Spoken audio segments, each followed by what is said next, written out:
যা ইচ্ছে বলবো, ছাত্র সভাপতি হিসেবে লাইভে যাবে। যা ইচ্ছা বলবেন? হ্যাঁ, আমি যা ইচ্ছে বলবো, লাইভে যাচ্ছে তো ভাই।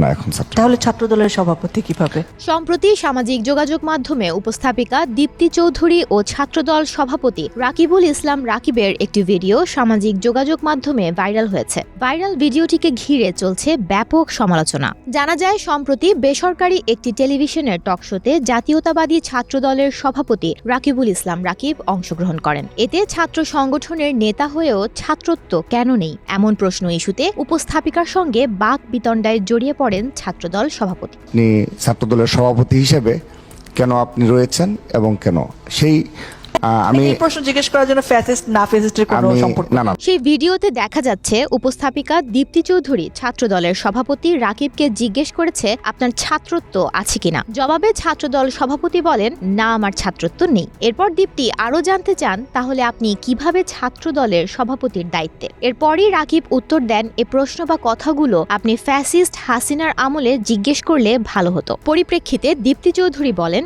এই প্রশ্ন জিজ্ঞেস করার সঙ্গে ফ্যাসিস্ট হাসিনার কোনো সম্পর্ক নেই। এক পর্যায়ে উপস্থাপিকার সঙ্গে ছাত্রদল সভাপতি তুমুল বাকবিতণ্ডায় জড়িয়ে পড়ে। যা ইচ্ছে বলবো, ছাত্র সভাপতি হিসেবে লাইভে যাবে। যা ইচ্ছা বলবেন? হ্যাঁ, আমি যা ইচ্ছে বলবো, লাইভে যাচ্ছে তো ভাই।